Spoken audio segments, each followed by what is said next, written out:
열왕기상 8장 12절입니다. 그때에 솔로몬이 이르되 여호와께서 캄캄한 데 계시겠다 말씀하셨사오나 내가 참으로 주를 위하여 계실 성전을 건축하였사오니 주께서 영원히 계실 처소로소이다 하고 얼굴을 돌이켜 이스라엘의 온 회중을 위하여 축복하니 그때 이스라엘의 온 회중이 서 있더라. 우선 14절까지 봉독해 드렸습니다.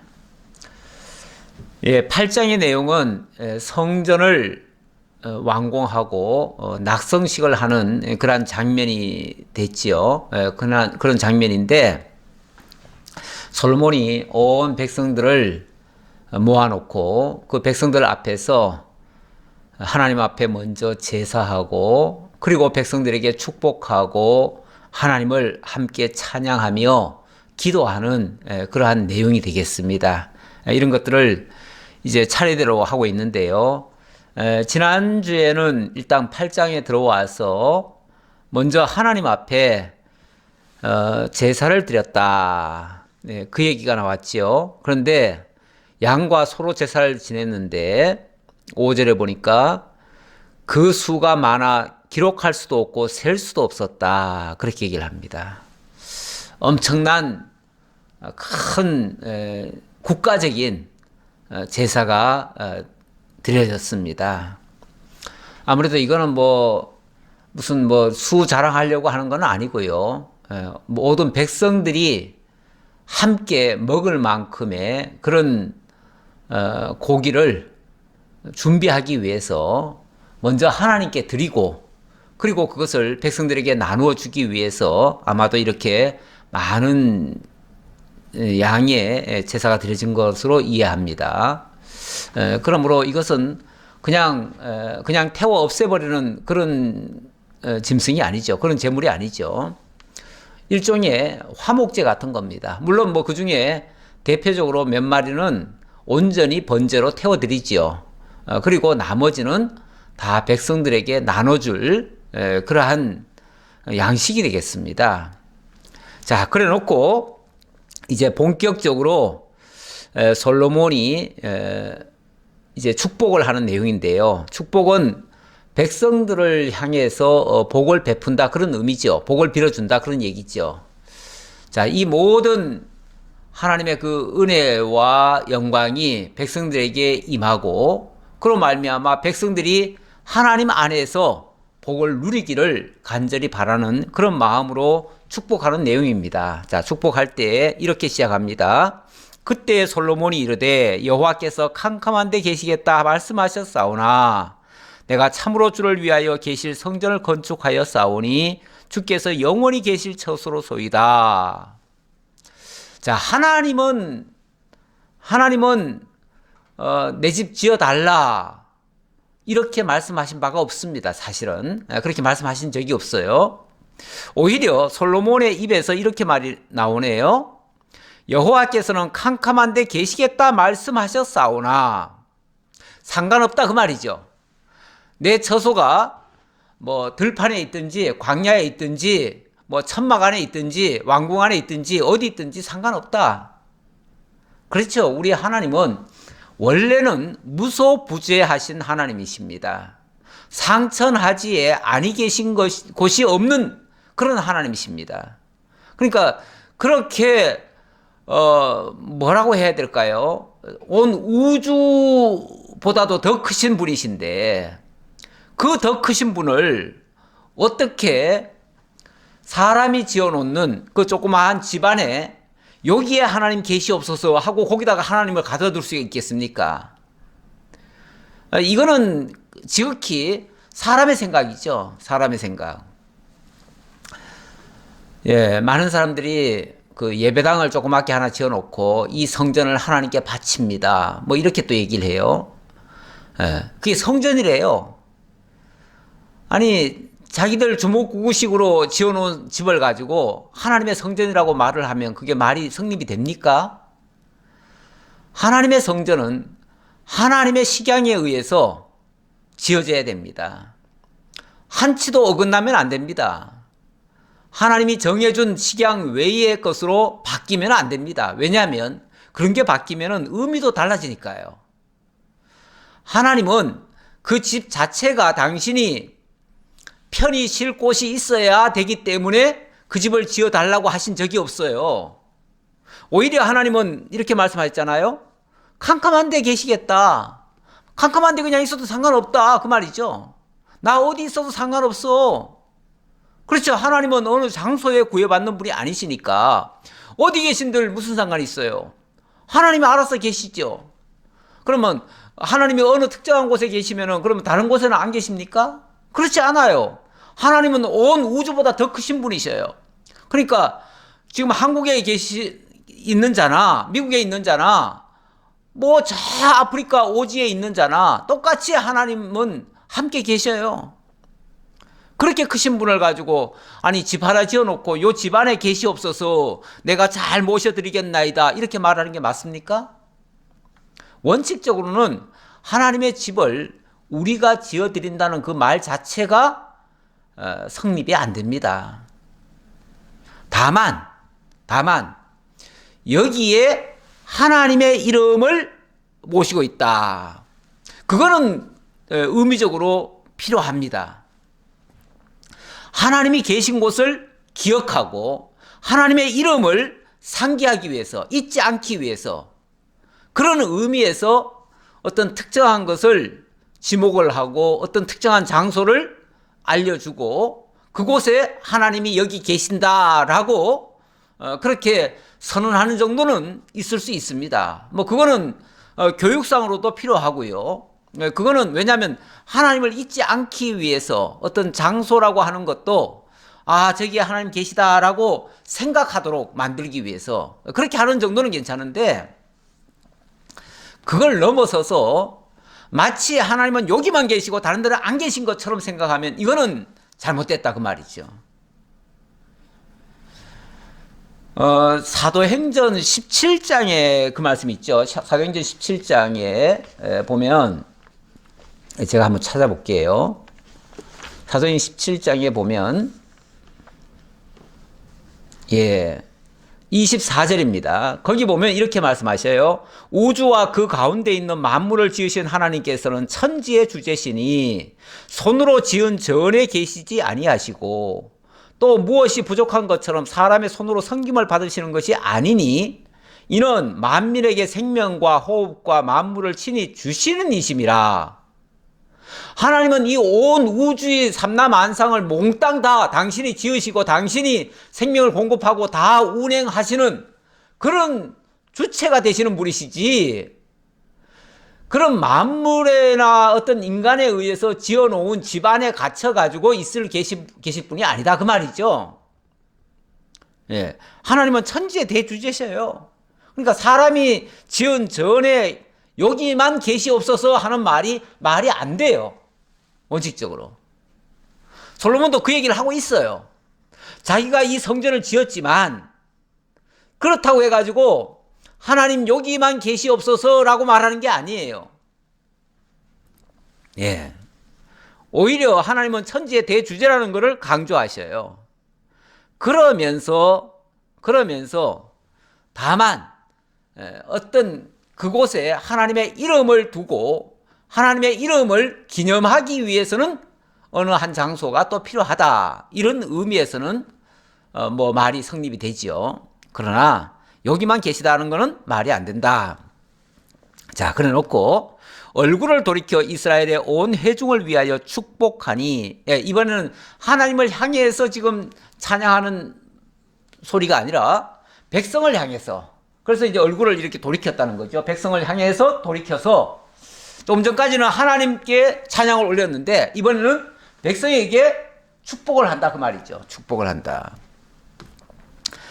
왕이 이르되 이스라엘의 하나님 여호와를 송축할지로다. 여호와께서 그의 입으로 내 아버지 다윗에게 말씀하신 것을 이제 그의 손으로 이루셨도다. 이르시기를. 자, 축복의 내용이 뭐냐면 먼저 하나님을 찬양합시다. 이 얘기를 먼저 한 거죠.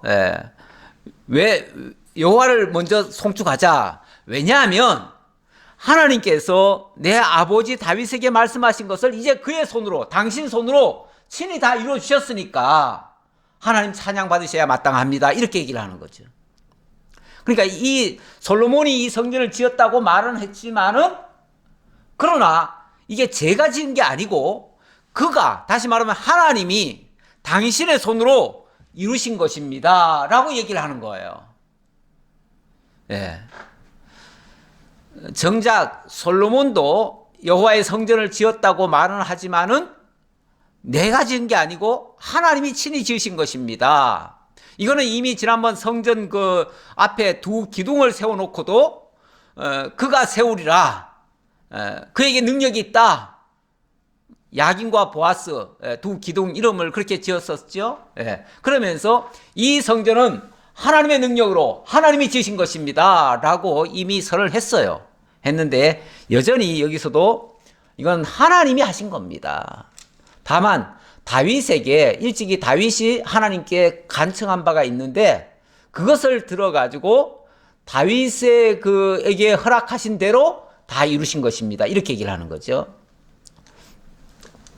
내가 내 백성 이스라엘을 애굽에서 인도하여 낸 날부터 내 이름을 둘 만한 집을 건축하기 위하여 이스라엘의 모든 지파 가운데서 아무 성읍도 택하지 아니하고 다만 다윗을 택하여 내 백성 이스라엘을 다스리게 하였노라 하신지라. 이건 이제 하나님의 말씀이에요. 자, 하나님께서 뭐라고 말씀하셨냐면은, 내가 이스라엘 백성들을 애굽에서 인도해 낸 날부터 내 집 지어달라고 한 적이 없다, 그 말이죠. 내 집 지어달라고 한 적이 없다. 예. 그래요. 하나님은 사실 따로 집이 필요하신 분은 아니에요. 그런데 백성들에게는 모든 사람이 한 곳으로 모이게 하기 위해서, 또는 모든 사람이 하나님의 이름을 기념하기 위해서는 어느 한 장소가 필요할 수는 있어요. 왜냐하면 거기를 중심으로 해서 백성들이 모여야 되니까, 다 어디로 가든지 간에 다 그쪽으로 와야 되니까, 이런 의미에서 이스라엘 백성들을 위해서는 한 장소가 필요하다, 그 말이죠. 그것도 꼭 집이 필요한 건 아니에요. 그냥 한 장소만 있으면 돼요. 그래서 광야에 있을 동안, 또는 가나안에 와서도 무려 한 400여 년 이상을 계속 광야에 그냥 벌판에다가 천막 지어놓고, 여호와의 장막이라고 해서 지어놓고 그 안에다가 궤를 모셔놨어요. 그런데 이게 다윗이 생각할 때는 자기는 왕궁을 지어가지고 아름다운 집에서 화려하게 살고 있는데 여호와의 집은 저 들판에 버려져가지고 진짜 캄캄한데, 허술한데 그러는 곳에 있으니까 너무 송구스럽잖아요. 인간적으로 너무 송구스럽지요. 그러니까 다윗이 모셔오려고 생각을 했고, 모셔오려고 하다가 한 번은 실패했다가 다시 또 모셔는 왔는데, 그래도 여호와의 집다운 집이 없으니까, 다시 말하면 그 궤를 제대로 모실 만한 집이 없으니까 내가 여호와를 위해서 집을 짓겠나이다 했었어요. 물론 그 가상한 마음이에요. 좋은 마음이지 나쁜 뜻은 아니에요. 그런데 하나님이 그 말씀을 듣고, 아우, 어떻게 그렇게 좋은 생각을 했느냐, 그래 내 집을 지어주면 고맙지 하고서 얼른 지으라고 하신 게 아니고 뭐라고 그랬냐면, 자 17절에 봅시다. 내 아버지 다윗이 이스라엘의 하나님 여호와의 이름을 위하여 성전을 건축할 마음이 있었더니 여호와께서 내 아버지 다윗에게 이르시되, 네가 내 이름을 위하여 성전을 건축할 마음이 있으니 이 마음이 너에게 있는 것이 좋도다. 좋다. 그 생각은 참 고맙다, 그런 뜻이죠. 네 생각은 참 고맙다. 그러나 너는 그 성전을 건축하지 못할 것이요, 네 몸에서 낳을 네 아들 그가 내 이름을 위하여 성전을 건축하리라 하시더니 이제 여호와께서 말씀하신 대로 이루시도다. 내가 여호와께서 말씀하신 대로 내 아버지 다윗을 이어서 일어나 이스라엘의 왕위에 앉고 이스라엘의 하나님 여호와의 이름을 위하여 성전을 건축하고, 내가 또 그곳에 우리 조상들을 애굽 땅에서 인도하여 내실 때에 그들과 세우신 바 여호와의 언약을 넣은 궤를 위하여 한 처소를 설치하였노라. 이제 그동안에 어찌 보면 경과보고예요. 경과보고인데 그동안에 있었던 이 성전이 짓기까지 있었던 일들을 얘기하는데, 자, 아버지 다윗이 그런 상황에서 정말 성전을 하나 짓고 싶었는데 하나님은 아니다. 너는 짓지 말아라. 내가 너에게 한 아들을 줄 테니 그 아들을 통해서 짓게 해라. 근데 그 아들은 이제 평화의 왕이 될 거라는 얘기죠. 이제 다른 곳에 보면은 하나님께서 좀 더 구체적인 얘기를 하셔요. 구체적인 얘기를 하는데, 너는 피를 많이 흘렸어. 그런데 너의 그 피 흘린 손으로 내 집을 짓는 걸 내가 원치 않는다. 그러면서 내가 네 아들은 정말 평화의 왕이 되게 할 거다. 그러니 그 평화 시기에 성전을 짓도록 해라. 이렇게 말씀하신 거예요. 그러더니 그 말씀 그대로 진짜 평강의 왕이 온 거예요. 평강의 왕. 이름이 솔로몬. 그렇습니다. 솔로몬이라는 말 자체가 평강이라는 뜻이에요. 예, 샬롬에서 온 말이에요. 그러니까 솔로몬이 바로 평강의 왕이 돼서 아무런 전쟁도 없고 태평성대를 이룬 다음에 여호와의 집을 지은 거죠. 참 여호와의 집을 지어가는 거, 우리가 성전 지어간다 이런 표현 쓰는데 요즘 이제 영적으로 지어가는 거죠. 요즘 성전 짓는다는 말은 저 보이는 예배당 짓는다는 얘기가 아니에요. 예배당을 짓는 거를 성전이라고 얘기하면 안 되죠. 그건 절대 아니고 우리 신령한 성전 지어가는데 그것도 평화 시기에 지어져 가는 겁니다. 다시 말하면 하나님께서 우리 심령 속에 평강을 주셔서 짓게 하는 것이지, 하나님의 성전 지어가는데 치고받고 싸워가면서 아기다툼 해가면서 지어갈 수는 없습니다. 아기다툼 하는 곳에는 성전이 허물어지죠. 성전이 지어지는 게 아니라 허물어지죠. 그래서 교회도 물론 사람이 모이다 보니까 서로 의견이 다르고, 의견이 다르면은 충돌이 일어나고, 충돌이 일어나면 뭐 싸움도 되고 하긴 하는데, 그럴 때는 성전이 지어지는 게 아닙니다. 성전은 그야말로 평화 시기에 성전이 지어져요. 그러니까 우리도 항상 평화하기를 힘쓰라고 그랬어요. 예. 그리고 우리가 전하는 이 복음 자체가 평화의 복음이라고도 했어요. 그래서 우리는 복음을 전하되 평화의 복음을 전해야 되고, 그리고 그 평화의 복음을 따라서 우리가 평안을 얻어야 됩니다. 사실 우리 심령의 평안을 얻고, 그런 상태에서 정말 함께 서로 위하는 그런 자세로 나가게 되는데, 그게 바로 성전 지어가는 일이에요. 거기서 그리스도의 몸이 자라나고 거기서 그리스도의 통치가 일어나는 겁니다. 그러니까 진정한 통치는 왕 대신 그리스도께서 우리를 다스릴 때, 이렇게 일사불란하게 주님의 말씀을 따라갈 때에 우리가 평화를 맛보고 거기서 정말 평화로운 여호와의 집이 지어져 가지요. 그런데 뭐 교회 안에서 걸핏하면은 의견 충돌 나고 서로 다른 생각 가지고 서로를 미워하고 만약 이런다면요, 그거는 성전이 허물어져 가는 겁니다. 절대. 그래서 교회 안에서 사실은 분란이 일어날 만한 일, 그런 건 하면 안 됩니다. 만약에 일을 하다가도 무슨 분란이 일어나면 그 일을 멈춰버려야 돼요. 이 일이 목적이 아니라는 걸 제가 수없이 말씀드렸는데, 우리 하나님의 교회도 일 중심이 돼서는 안 됩니다.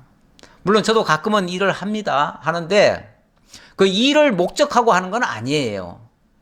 어떻게 해서든지 교회가 평안하고 또 안전하고 모두가 다 행복하고 다 아름답게 하기 위한 보조로서 일을 하는 거예요.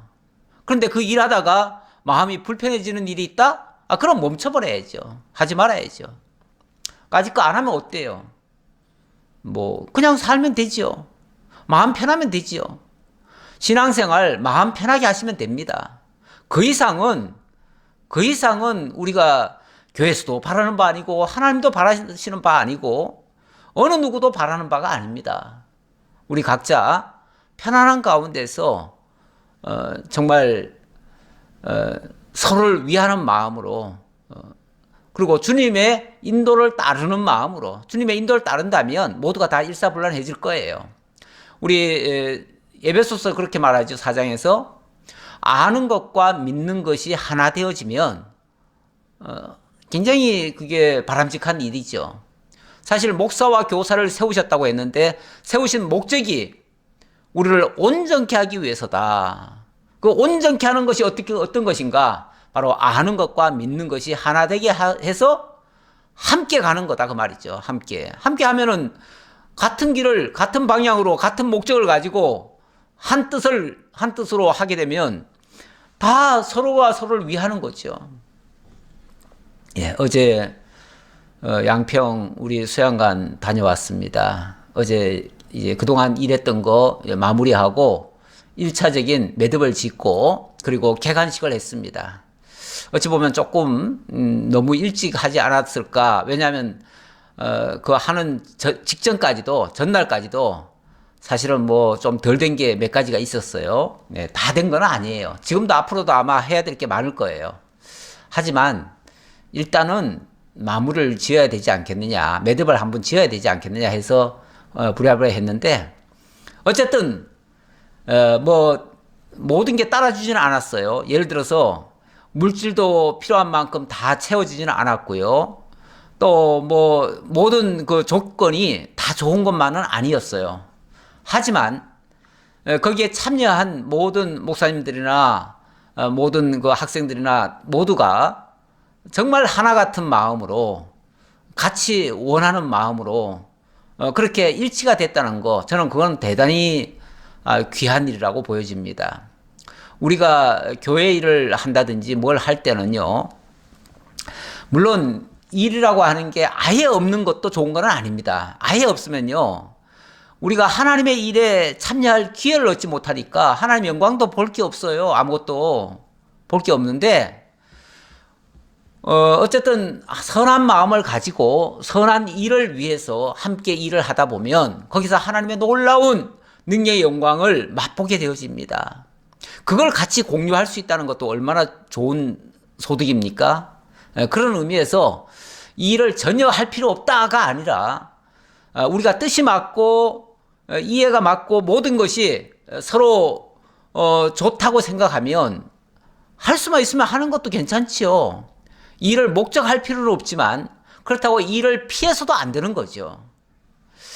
예, 뭐 자꾸 얘기하다 보면 말이 길어지는데, 자 어쨌든 자 지금은 성전 얘기하다가 보니까 이 성전은 철저하게 우리 하나님께서 평화의 시기에 평화의 왕을 통해서 이루시겠다고 하는 그러한 뜻을 밝히셨는데 이제 그 뜻대로 이루셨다 그 말입니다. 이루셨다.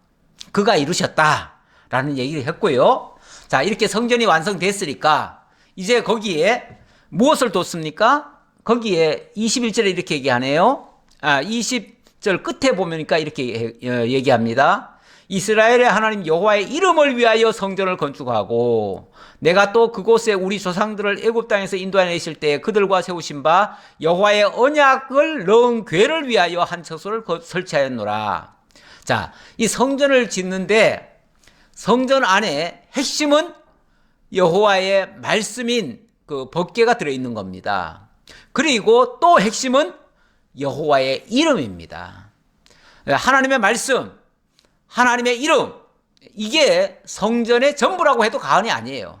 나머지는 다 껍데기들이에요. 사실은 다 껍데기예요. 그 껍데기는 솔직히 있어도 그만 없어도 그만입니다. 있으면 있는 대로 없으면 없는 대로 하면 그만입니다. 자, 22절입니다. 솔로몬이 여호와의 제단 앞에서 이스라엘의 온 회중과 마주 서서 하늘을 향하여 손을 펴고 이르되 이스라엘의 하나님 여호와여, 위로 하늘과 아래로 땅에 주와 같은 신이 없나이다. 주께서는 온 마음으로 주의 앞에서 행하는 종들에게 언약을 지키시고 은혜를 베푸시나이다. 솔로몬이 여기서는 이제 기도입니다. 여기서부터는 기도의 장면인데요. 자, 제단 앞에서 온 회중과 마주 서서 하늘을 향하여 손을 펴고 이렇게 기도를 했다. 옛날에 그 기도하는 모습을 보면 이런 식으로 기도를 많이 합니다. 하늘을 향해서 손을 펴고 기도를 하죠. 자, 기도의 내용이 중요하죠. 뭐 어떤 모습으로 했느냐는 건 사실 중요하지 않습니다. 어떤 내용으로 기도를 했느냐. 이르되 이스라엘의 하나님 여호와여, 위로 하늘과 아래로 땅에 주와 같은 신이 없나이다. 하나님 같은 분은 저 하늘에도 없고 이 땅에도 없나이다. 이걸 이제 전에 성경에서는 상천하지에 계신 하나님 이렇게 표현을 했는데, 그렇죠. 하늘 위와 이 땅 아래에 하나님 같은 신은 없어요. 하나님 외에 다른 신은 사실은 없어요. 근데 사람들이 자꾸만 다른 신도 있는 걸로 생각을 하고 자꾸 그걸 의존하는데 절대 없습니다. 그러면서 주께서는 온 마음으로 주의 앞에서 행하는 종들에게 언약을 지키시고 은혜를 베푸시나이다. 언약을 지키시고 은혜를 베푸신다. 이것도 중요한 말이죠. 하나님이 하시는 일은요, 다른 게 아니에요. 언약 지키시는 거예요. 그 언약을 지키심으로 당신의 백성들에게 은혜를 베푸시는 거예요. 어찌 보면 그 언약을 지키신 결과가 우리에게는 은혜인 거죠. 하나님이 언약을 지키시는 이유는요, 당신이 여호와이심을 알리기 위함이에요. 하나님 여호와이심을 계시하기 위해서는 말씀하시고 말씀대로 이루시는 역할을 하시잖아요. 그 일을 하셨다는 걸 지금 먼저 하나님 앞에 찬양을 하고요. 주께서 주의 종 내 아버지 다윗에게 하신 말씀을 지키사 주의 입으로 말씀하신 것을 손으로 이루심이 오늘과 같으니이다. 입으로 언약하신 것을 당신의 손으로 친히 다 이루어 주셨습니다. 바로 이와 같습니다 라는 말이죠. 그러니까 지금 되어진 모든 일은 하나님의 언약의 성취물입니다. 그 얘기죠. 이스라엘의 하나님 여호와여, 주께서 주의 종 내 아버지 다윗에게 말씀하시기를 너의 자손이 자기 길을 삼가서 네가 내 앞에서 행한 것 같이 내 앞에서 행하기만 하면 내게서 나서 이스라엘의 왕위에 앉을 사람이 내 앞에서 끊어지지 아니하리라 하셨사오니 이제 다윗을 위하여 그 하신 말씀을 지키시옵소서. 이제 다윗을 위하여 하신 그 언약을 이루어 주소서, 그 말이죠. 뭐 말은 다 길지만은 한마디로 말하면 언약대로 해주세요, 그 말이에요. 그런즉 이스라엘의 하나님이여, 원하건대 주는 주의 종 내 아버지 다윗에게 하신 말씀이 확실하게 하옵소서. 다윗에게 언약했던 그 말씀이 확실하게 그대로 이루어지기를 원하나이다, 이 말이에요. 다른 거 뭐 비는 거 없어요. 구체적으로 뭐 이거 해주세요 저거 해주세요 그렇게 비는 게 아니고, 하나님 아버지께서 일찍이 다윗에게 언약하신 대로 이루어 주소서, 그 말을 한 거예요. 우리의 기도도 마찬가지입니다. 우리의 기도도 하나님이 약속하신 것을 구하라고 하는 거지, 약속하지도 않은 것을 계속해서 구하라고 그렇게 생각하시면 안 됩니다. 하나님이 참으로 땅에 거하시리까 하늘과 하늘들의 하늘이라도 주를 용납하지 못하겠거든 하물며 내가 건축한 이 성전이오리까. 자, 이 말은 이미 앞에서도 얘기를 했지만 상천하지에 계신 분, 다시 말하면 저 하늘 위에도 계시고 이 하늘 아래도 계시고 그 물론 중간에도 당연히 계시는 분이시죠. 그래서 이 하늘과 땅이 다 깨안을 수 없는 하나님, 이 하늘과 땅 모든 것보다 더 크신 하나님, 그 하나님을 어떻게 이 땅에다가 하나님을 딱 가둬둘 수 있겠습니까? 그 말이에요.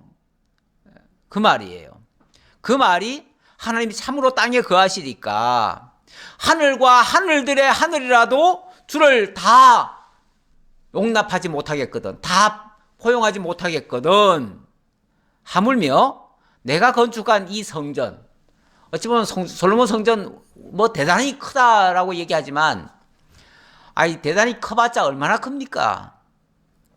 이스라엘 땅, 이스라엘 중에서도 예루살렘 땅, 예루살렘 중에서도 그 시온성 가운데서도 그 겟세마네 동산이 있는데 거기 보면 뭐 조그만 산비탈에 하나 있는 거죠, 뭐. 뭐 그렇게 대단히 크다고. 그걸 가지고 무슨 하나님이 여기 계시옵소서, 하나님 계시는 영광스러운 처소입니다, 이렇게 말할 수 있겠습니까?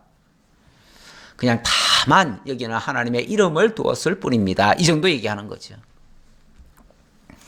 그러나 내 하나님 여호와여, 주의 종의 기도와 간구를 돌아보시며 이 종이 오늘 주 앞에서 부르짖음과 비는 기도를 들으시옵소서.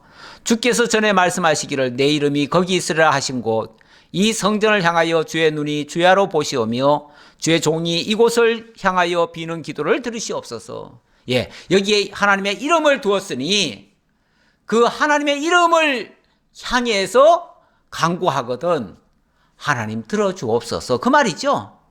그 이름을 위하여, 결국은 하나님 자기 이름을 위하여. 우리 주기도문에 보면 하늘에 계신 우리 아버지여 이름이 거룩히 여김을 받으시오며 이렇게 나오는데, 이름이 거룩히 여김을 받게 해달라는 얘기와 똑같은 얘기예요. 하나님의 이름을 향해서 뭔가를 구하면 하나님은 그 이름 때문에 우리 기도를 들어주십니다. 왜? 하나님이 언약하시고 언약대로 이루시는 분이시니까 언약하신 그걸 이루어주신다, 그 얘기죠. 그래야 하나님의 이름이 거룩히 여김을 받는 거죠. 주께서 전에 말씀하시기를 내 이름이 거기 있으리라 하신 곳 이 성전을 향하여 주의 눈이 주야로 보시오며 주의 종이 이곳을 향하여 비는 기도를 들으시옵소서. 주의 종과 주의 백성 이스라엘이 이곳을 향하여 기도할 때에 주는 그 간구함을 들으시되 주께서 계신 곳 하늘에서 들으시고 들으시사 사하여 주옵소서. 예. 자, 우리가 비록 이 땅에 있으면서, 우리는 이 땅에 있다는 표현은요, 지극히 보잘것없는 존재라는 뜻이에요. 저 하늘과 정말 하나님이 계시는 그 곳에, 그 거룩하신 하나님이 계시는 그곳에 비하면 이 땅은 정말 지극히 보잘것없는 그런 곳 아닙니까? 예. 비록 하나님은 그렇게 거룩한 곳에 계시지만, 그러니까 하늘 위에 하늘에 계시다 하는 표현은 하나님은 거룩하신 분이다, 그 말이죠. 사실 뭐 하늘이라는 게 따로 어디 특정한 장소가 따로 있습니까? 그렇지는 않잖아요. 예. 그러니까 이 우주 삼라만상 위에 군림하고 계시는 하나님, 그 하나님을 표현할 때 이렇게 표현한 거죠. 자, 그러면서 우리가 어디서 구하든, 우리는 뭐 어디서 구하든 간에 다 땅에서 구하는 겁니다. 다 땅에서 구하는 건데, 하나님은 거룩하신 분이니까 하늘에 계시다고 말씀드릴 수밖에 없지요. 땅에서 비록 우리 보잘것없는 존재들이 기도하더라도 하늘에 계신 하나님이 그거 무시하지 마시고 우리를 불쌍히 여기시면서 우리 기도를 들어주옵소서, 이런 뜻이죠. 예. 들으실 때에 들으시고 들으시사, 예. 여기 이렇게 얘기하죠. 이제 30절 다시 볼게요. 주의 종과 주의 백성 이스라엘이 이곳을 향하여 기도할 때 주는 그 간구함을 들으시되 주께서 계신 곳 하늘에서 들으시고 들으시사 사하여 주옵소서. 사하여 주옵소서. 하나님이 우리 기도를 들으시려면요, 전제가 하나 있어요. 전제가 뭐냐면, 사실은 우리도 거룩해야만 거룩하신 하나님과 교통할 수 있거든요. 하나님이 거룩하신 분이고 우리는 부정한 존재면 어떻게 하나님과 교통이 가능하겠어요? 그러니까 전제가 뭐냐면 하나님이 우리의 부정함을 제거해 주셔야 돼요. 우리를 거룩하게 하셔야 돼요. 그래서 우리를 거룩하게 하려면, 거룩하게 하는 방법이 뭐냐면 우리의 죄를 사해 주시는 거예요. 그래서 우리의 기도를 들으시면서 하나님은 우리 죄를 사하여 주옵소서, 그 말이죠. 예. 이것도 하나의 절차입니다, 절차. 그러니까 하나님 앞에 가기 위해서는 우리가 거룩하고 의로워야 된다라는 뜻인데, 물론 그것이 우리가 의롭게 해서 의로워지는 게 아니고 하나님이 사해야 의로워진다, 그 말이죠. 철저히 하나님의 은혜를 강구하는 내용입니다.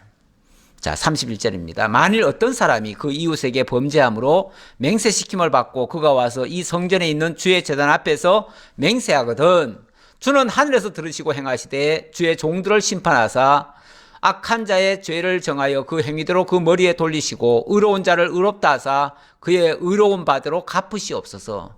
이것도 한마디로 말하면 우리를 죄에서 구원해 주옵소서, 그 얘기나 똑같은 얘기예요. 예. 그리고 주기도문에도 그 얘기 있잖아요. 예.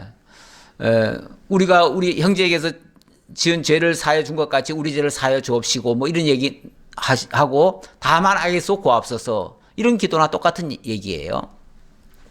만일 주의 백성 이스라엘이 주께 범죄하여 적국 앞에 패하게 되므로 주께로 돌아와서 주의 이름을 인정하고 이 성전에서 주께 기도하여 간구하거든 주는 하늘에서 들으시고 그의 주의 백성 이스라엘의 죄를 사하시고 그들의 조상들에게 주신 땅으로 돌아오게 하옵소서. 요건 이제 만일이라고 그랬는데 이 만일이란 말은 앞으로 만약에 이런 일이 발생하면 그 얘기죠.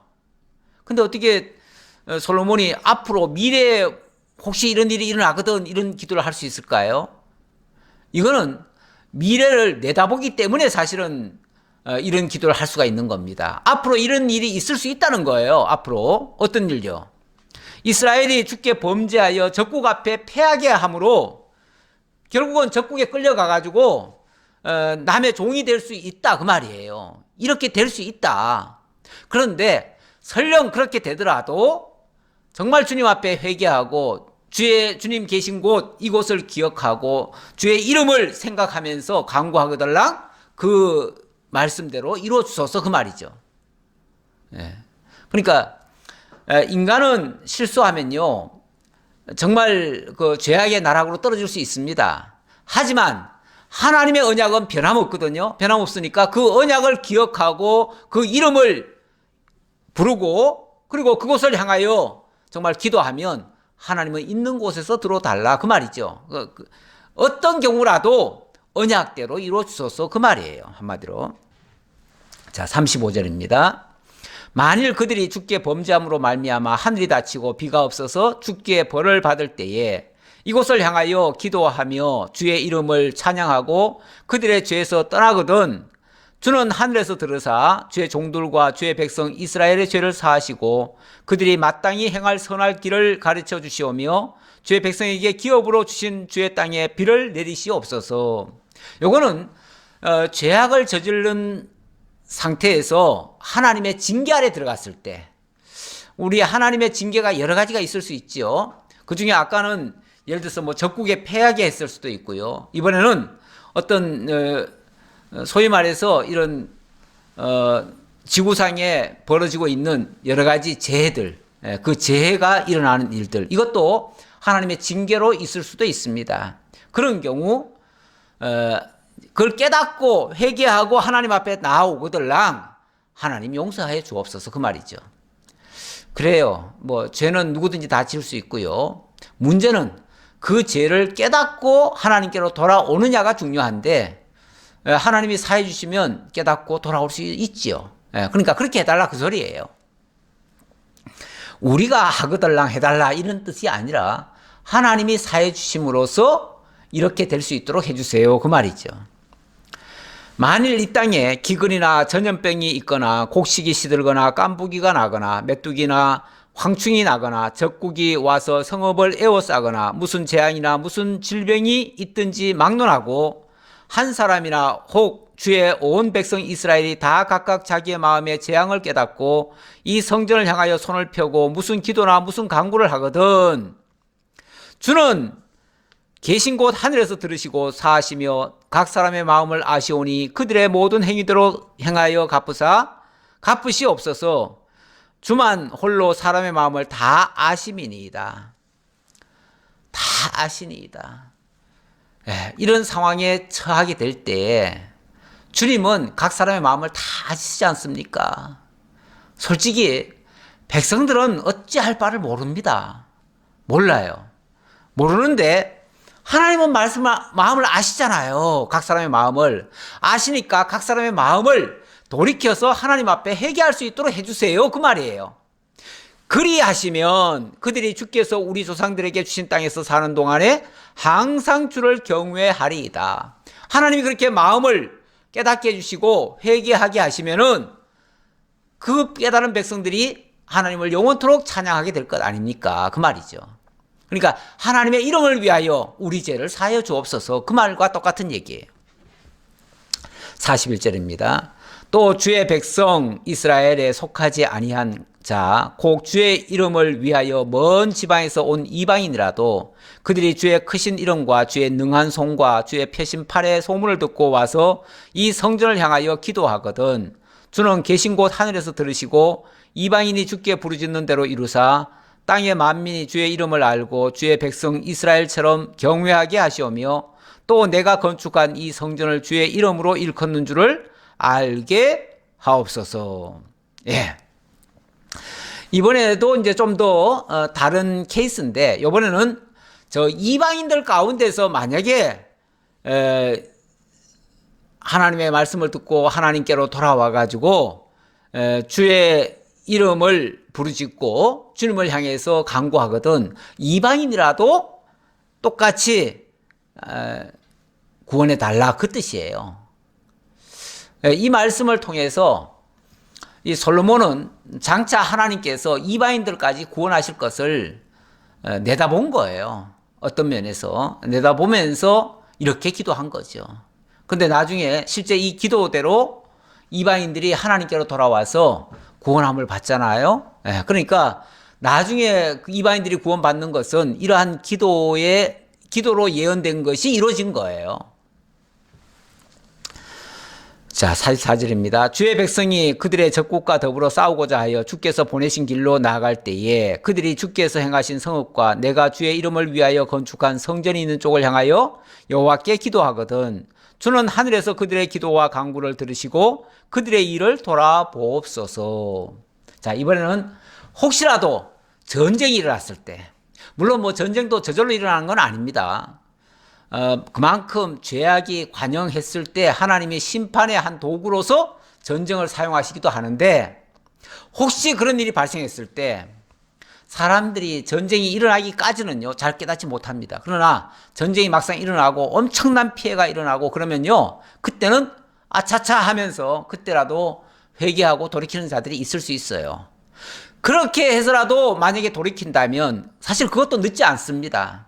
언제라도 회개하면 늦지 않아요. 그런데 전쟁이 일어나면 피해는 엄청나게 보지요. 그래서 할 수만 있으면 전쟁을 사전에 막는 게 제일 좋습니다. 그러나 우리가 정말 밀어내가지고 어리석게 자꾸만 다른 목적 때문에 전쟁을 부추기는 경우도 있습니다. 그렇게 해가지고 만약에 전쟁이 일어나면요 뉘우칠지도 몰라요. 만약에 그런 식의 악한 생각으로 만약에 전쟁을 일으키는데 동조했다면 나중에 가서 돌이키지도 못해요. 돌이키지도 못하면요 아마 그 화가 그대로 있을 거예요. 그러나 만약의 경우 뒤늦게라도 뉘우치게 된다면 하나님께서 용서해 달라 이제 그런 뜻이에요. 자, 그 다음 46절입니다. 범죄하지 아니하는 사람이 없사오니 그들이 주께 범죄함으로 주께서 그들에게 진노하사 그들을 적국에 넘기심에 적국이 그들을 사로잡아 원근을 막론하고 적국의 땅으로 끌어간 후에 그들이 사로잡혀간 땅에서 스스로 깨닫고 그 사로잡은 자의 땅에서 돌이켜 주께 간구하기를 우리가 범죄하여 반역을 행하며 악을 지었나이다 하며 자기를 사로잡아간 적국의 땅에서 온 마음과 온 뜻으로 주께 돌아와서 주께서 그들의 조상들에게 주신 땅, 곧 주께서 택하신 성읍과 내가 주의 이름을 위하여 건축한 성전 있는 쪽을 향하여 주께 기도하거든. 이건 좀 더 구체적으로 얘기를 하네요. 구체적으로 얘기하는데 물론 만약이라고 하는 전제를 달았지만은 만약의 경우 자, 또 여기 그 서두에 그 말을 했죠. 범죄하지 아니하는 사람이 없사오니. 범죄하지 아니하는 사람이 없사오니. 그래요. 의인은 없나니 하나도 없는 것처럼 인생들 가운데 범죄하지 않는 자는 하나도 없습니다. 결국 잘못합니다. 실수합니다. 실수하다 보면 남의 나라도 자극하고요. 자극하다 보면 전쟁 나고요. 전쟁 나면 또 끌려갈 수도 있습니다. 끌려가면 다 망한 거 아닙니까?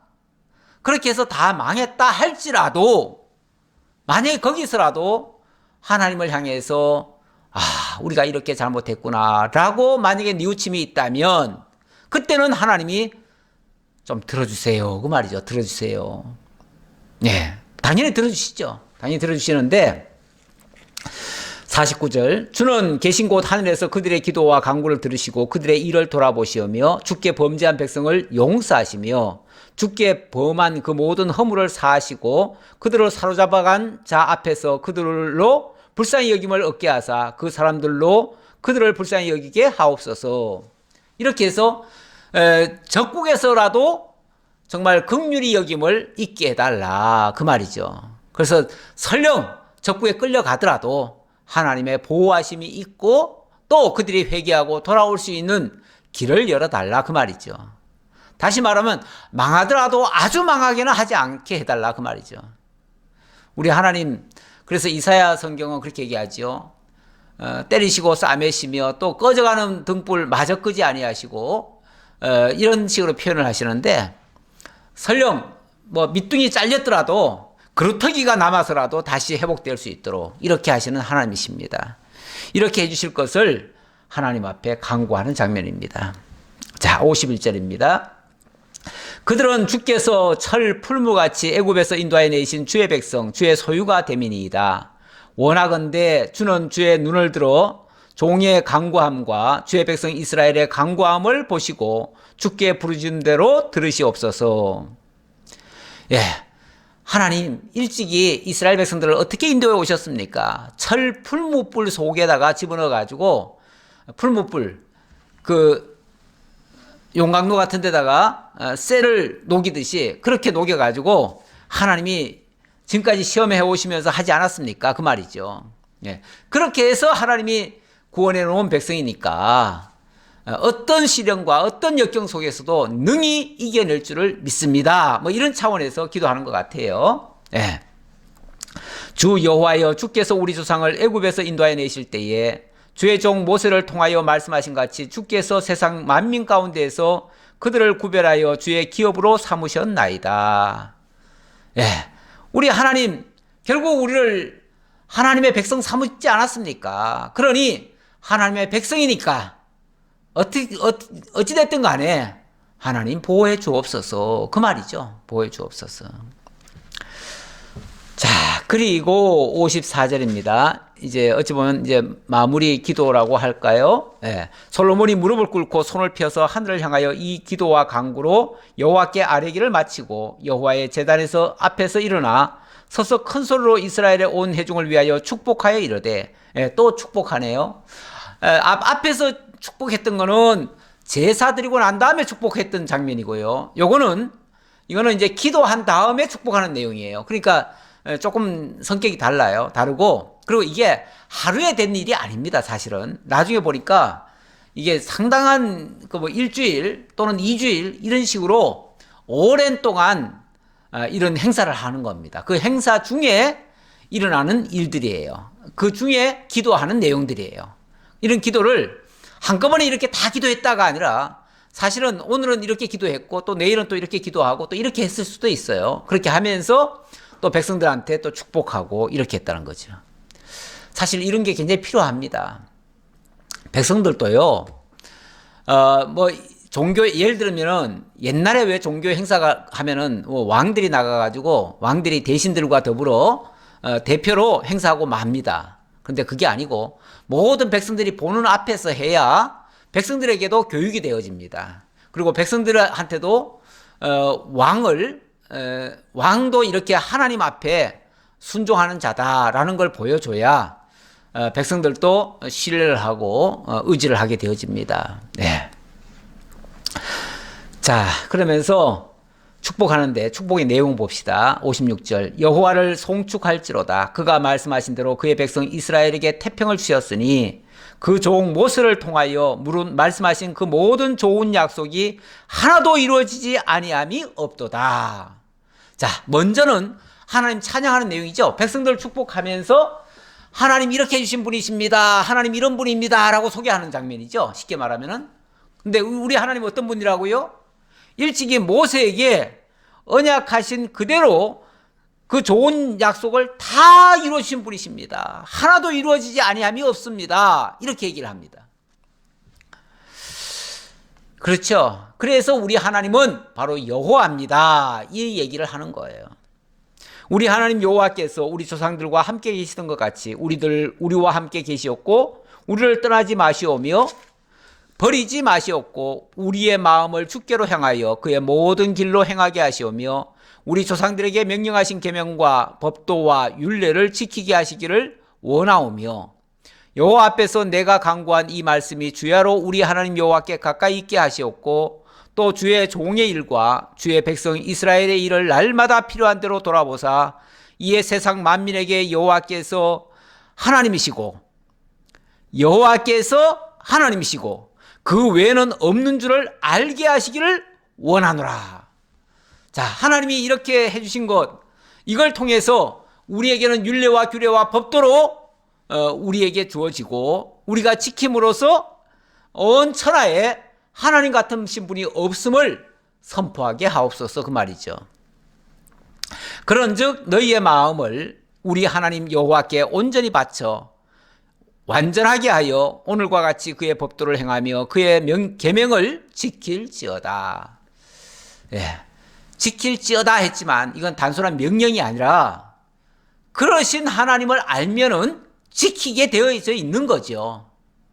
사실 우리가 행하지 않는다는 거는요, 사실은 아느냐 모르느냐 차이일 수도 있어요. 알면 어떻게 안 합니까? 아니, 이리 내려가면은 죽음이다 하는데 어떻게 그리 내려가겠습니까? 또 이걸 붙잡으면 이건 복이다 하는데 어떻게 이걸 안 붙잡겠습니까? 그런데 복을 붙잡지 않고 저주의 길로 내려가요. 이 사람은 거꾸로 알고 있는 거예요. 뭐 잘못 알고 있는 거예요. 아니면은 그걸 알면서도 일부러 안 지키든지. 근데 일부러 안 지키기는 힘들거든요. 예.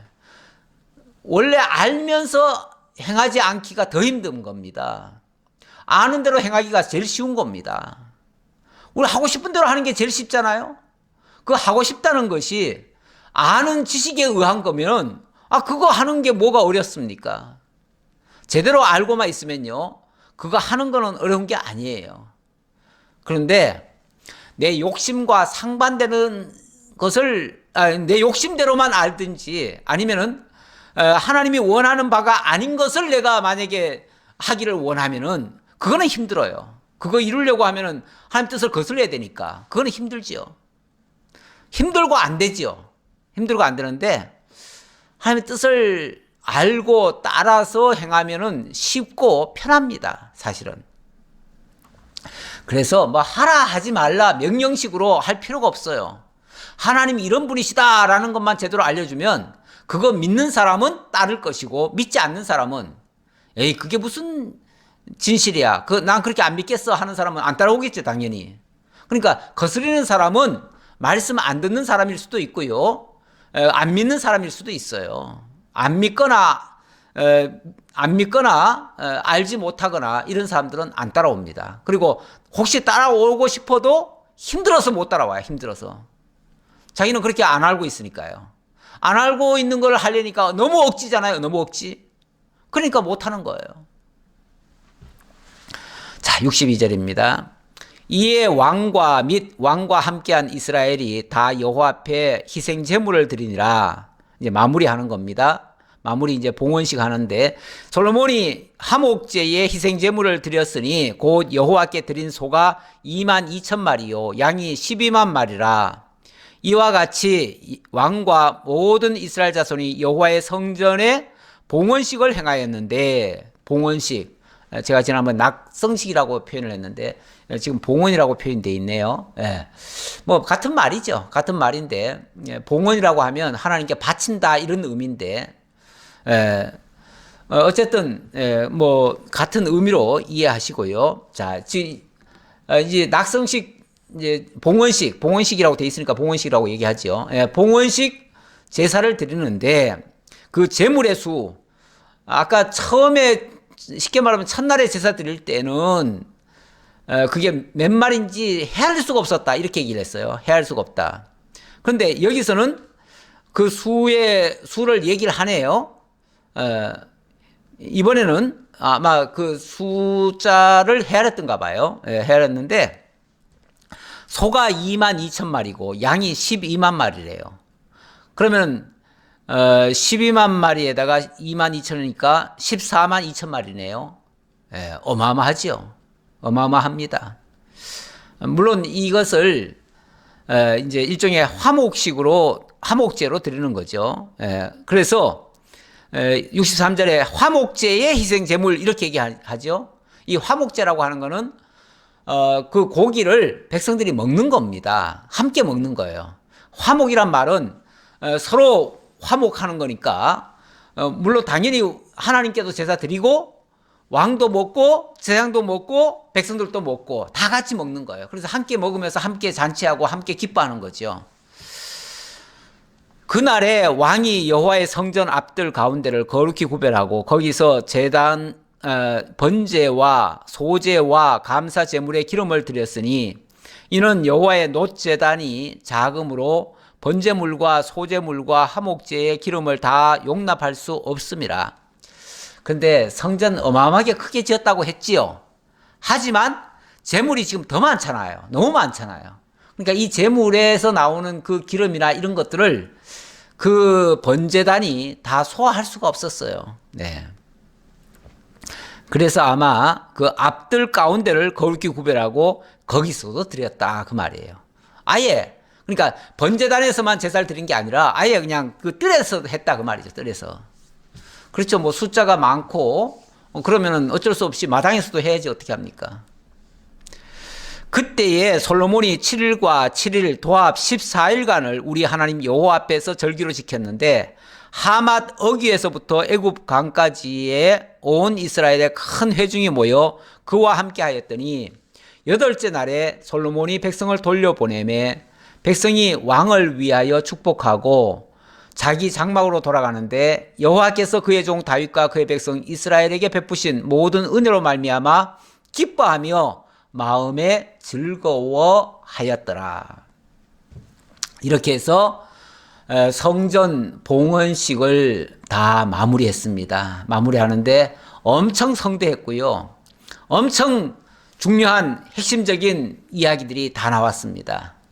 오늘 사실 양이 좀 많았습니다. 많아서 이걸 다 할 수 있을까 생각했는데 어쨌든 마무리는 지었습니다. 왜냐하면 이걸 또 하다가 중간에 멈추면은 이게 또 다음에 이어지기도 좀 곤란합니다. 그래서 제가 다 마무리했는데 어쨌든 이 내용들이 매우 소중합니다. 뭐 긴 내용을 다 할 필요는 없어요. 다 할 필요는 없는데 한마디로 말하면 우리 하나님께서 이 보이는 성전에 거하실 분은 아니에요. 하지만 그래도 장소를 마련한 것은 이스라엘 모든 백성들이 한 마음 한 뜻으로 모이려면은 한 곳으로 마음이 향해야 되거든요. 그리고 한 곳을 바라봐야 되거든요. 어디를 가든지 간에 그쪽을 바라봐야 될 거 아니에요. 그래야 마음이 한쪽으로 모일 거 아니에요. 그렇게 하기 위해서 그래서 거기다가 여호와의 이름을 두고 어디에 가든지 무슨 형편에 처했든지 심지어는 전쟁이 나든지 기근을 만났든지 전염병이 돌았든지 아니면 먼 나라에 쫓겨갔든지 어디 있든지 간에 전부 다 이 성전을 향해서 기도하라. 그러면은 하나님께서 다 해결해 주신다. 모든 죄 다 사해 주신다. 이 말씀하신 거예요. 근데 이 말을 가지고 또 문자 그대로 또 이해를 해가지고 이슬람 교도들은 세계 어디에 가든지 간에 이곳을 향해서 다 절을 하죠, 절을. 그러니까 이곳을 향해서 기도하라고 그랬더니 그냥 기도하는 게 아니라 그냥 엎드려서 절을 해요.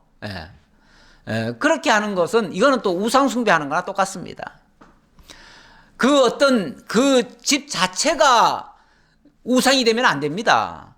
그 성전이 우상이 되면 안 돼요. 근데 자꾸 유대인들도 지금도 자꾸만 그 성전만 회복하려고 자꾸 애를 쓰는데 성전은 의미 없습니다.